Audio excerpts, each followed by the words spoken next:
Wells Fargo traded its hard-earned reputation for short-term profits. Welcome to Watch Mojo, and today we're looking at various controversial companies that deceived customers and lawmakers. Forbes even naming her the youngest female self-made billionaire with a net worth of $4.5 billion. Enron. This was supposed to be a very solid company. No worries about your future, right? If you come from a small .com startup, you go to Enron to have a safe future.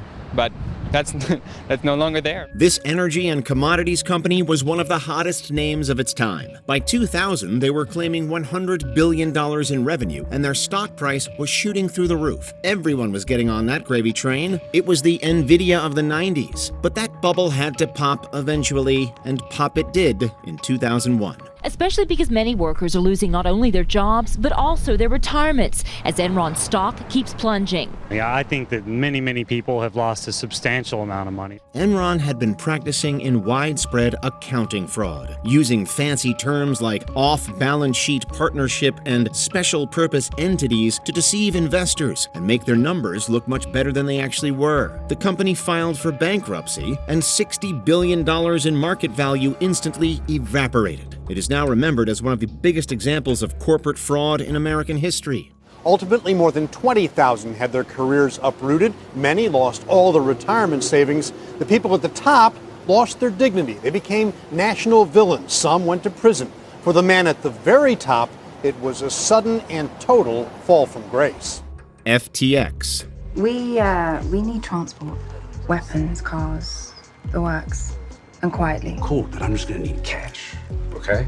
None of that crypto stuff. Crypto trading blew up in the late 2010s, and the charge was led by FTX. Short for Futures Exchange, it allowed people to buy and sell digital currencies like Bitcoin and Ethereum, and it quickly became one of the most popular platforms for crypto trading. But its image of reliability was shattered when it was revealed that FTX was grossly mismanaging customer funds. The FTX Group have commenced voluntary proceedings under Chapter 11 of the U.S. Bankruptcy Code. Wiped out. Total wipeout. In Delaware. Total wipeout. The company allegedly used money from its customers to cover risky investments and losses incurred by its partner firm, Alameda Research. FTX went bankrupt following the news, and its founder, Sam Bankman-Fried, was brought up on numerous fraud charges. In 2024, he was sentenced to 25 years in prison. Who are the victims here? And is there any world where they get to receive a payout? Well, there were investors in FTX. There were employees within the company that felt that they were betrayed. But the biggest of all, of course, is the customer base.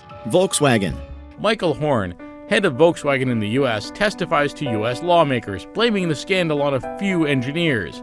Senior management was not involved, he says. People are trying to make the world a cleaner place, and some companies are having absolutely none of it. Enter Volkswagen, who made international news in 2015 in the midst of Dieselgate. Volkswagen had marketed its diesel vehicles as environmentally friendly alternatives, drawing praise from activists and lawmakers alike. Stop less, go more. The Passat TDI Clean Diesel with up to 814 highway miles per tank. Just one reason Volkswagen is the #1 selling diesel car brand in America. However, they had secretly installed defeat devices to emit lower levels of nitrogen oxides during emissions testings than they did under normal driving conditions. Once back on the road, the device was disabled, and the car emitted up to 40 times more NOx than was legally permitted. Despite their promises to the contrary, the company's deceptive practices increased NOx emissions and significantly contributed to air pollution. Mr. Liang came to Detroit today to accept responsibility for his actions.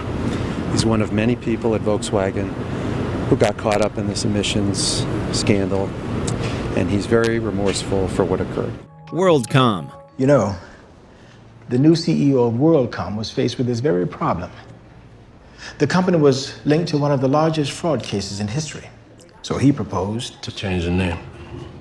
Exactly. People just don't learn or don't care. Worldcom was a major telephone company that played a significant role in the growth of internet infrastructure throughout the 1990s. And it was doing the exact same thing as Enron at the exact same time. Now, the folks responsible for Enron, WorldCom, Madoff, and his ilk,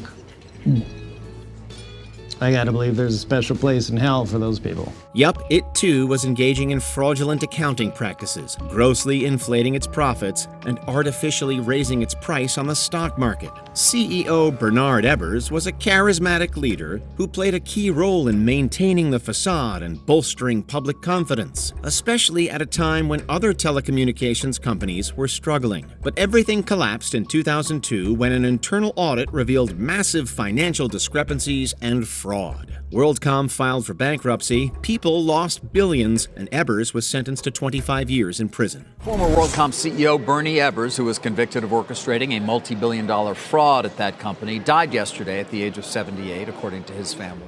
Lehman Brothers. You should see what's going on at the bigger firms. I mean, I know all the information. It's true. Goldman, the Lehman Brothers, Merrill, collateralized debt obligations. The 2008 financial collapse is often blamed on Lehman Brothers and its historic bankruptcy. Founded back in 1850, it grew into one of the largest investment banks in the United States, and they were particularly active in the mortgage-backed securities market. However, they fooled both investors and clients by manipulating balance sheets, over-leveraging, and engaging in risky business practices like collateralized debt obligations. Being the crafty and morally onerous chef that I am, whatever crappy levels of the bond I don't sell, I throw into a seafood stew. See, it's not old fish. It's a whole new thing. And the best part is they're eating 3-day-old halibut. That is a CDO. The average investor, and even many institutional investors, did not fully understand the complexity of the financial products that Lehman was involved with, making it easier for them to mask potential issues. But the company collapsed in 2008, leading to the largest bankruptcy filing in U.S. history and significantly worsening the ongoing financial crisis. A's, 0. B's, 0. Double B's, 0. Triple B's, 0. And then that happens. What is that? That's America's housing market. Wells Fargo. I told them no, I had not been purchasing XYZ in Best Buy, and all they needed was just for me to verify one text message they sent to me to confirm the identity on my account. There was a time when Wells Fargo was regarded as a safe and stable bank. Not anymore. While the bank's reputation flourished during the financial crisis, it collapsed in 2016 after regulatory bodies uncovered a widespread culture of fraud and deception. Wells Fargo had an aggressive sales culture driven by high-pressure quotas, and to meet these unrealistic goals, employees created millions of fraudulent accounts without customer consent. No one will even notice it. It's going to be like, sponsored by Wells Fargo. They were often unaware that these accounts had been opened in their name until they were suddenly hit with maintenance fees and unexpected charges. Investigations revealed that around 3.5 million fraudulent accounts had been opened, leading to massive fines and damaged trust not only with Wells Fargo, but the entire banking sector. I had 15 accounts at once. It was just very frustrating. And these are accounts I never opened. Boeing. But in late 2017, as production of Boeing's new 737 MAX ramped up, Ed Pearson says he started to see things that alarmed him. On October 29, 2018, Lion Air Flight 610 crashed into the Java Sea, killing 189 people. Less than 5 months later, Ethiopian Airlines Flight 302 crashed and killed another 157. Both planes were Boeing 737 MAXes, and both had a secret feature that pilots didn't know about. Boeing implemented the Maneuvering Characteristics Augmentation System on the 737 MAX, but they hid its existence from pilots and did not feature it in the flight manual. Boeing's contention from the beginning was that even though the pilots did not know that MCAS existed, that they did not need to know that. This was likely to minimize pilot retraining costs and rush the plane to market in order to compete with Airbus. Unfortunately, the system erroneously activated on both flights, causing the plane to dip and spiral toward the ground. The pilots failed to regain control. 2 minutes into the flight, based on faulty data from the AOA sensor, MCAS kicked in and began pushing the nose down. Bernard L. Madoff Investment Securities. Bernie Madoff ran the biggest criminal enterprise in the history of Wall Street. He was a financial sociopath, a serial financial killer. It seems like white-collar crimes are a dime a dozen, and the 2000s was an especially bad time for it. Former NASDAQ chairman Bernie Madoff ran Bernard L. Madoff Investment Securities, through which he conducted the most prosperous Ponzi scheme in history. He employed a strategy that few understood and kept his business operations opaque, allowing him to steal over $60 billion in investments. Regardless, it took investor Harry Markopolos literally 5 minutes to realize that something was up. How long did it take you to figure out that there was something wrong? It took me 5 minutes to know that it was a fraud. But his repeated warnings were ignored, and it wasn't until Madoff's own sons turned against him that the deception was finally unveiled. Many people lost their life savings, and Madoff was sentenced in 2009 to 150 years in prison. He died in April 2021. This former iconic figure on Wall Street has allegedly, but by his own admission, destroyed many lives, charities, and reputations on Wall Street and around the world.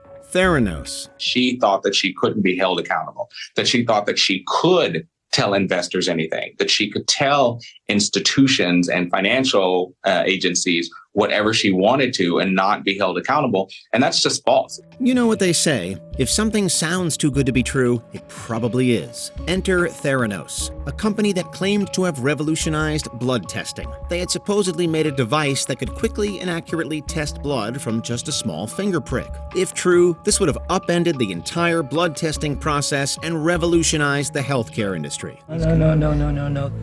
This is your vision, Elizabeth. And it's inspired everyone here. Of course, it wasn't true. Its founder, Elizabeth Holmes, had deceived investors out of $700 million and gave many customers false hope, not to mention false test results. The truth was eventually unveiled. Theranos was dissolved, and Holmes was brought up on numerous charges, resulting in a prison sentence of just over 11 years. Elizabeth Holmes taking her last steps of freedom, looking back as her partner and parents wave goodbye and blow kisses her way. Before we continue, be sure to subscribe to our channel and ring the bell to get notified about our latest videos. You have the option to be notified for occasional videos or all of them. If you're on your phone, make sure you go into settings and switch on your notifications. Purdue Pharma. This year has led to the beginnings of a reckoning for the manufacturers, marketers, and distributors of opioids.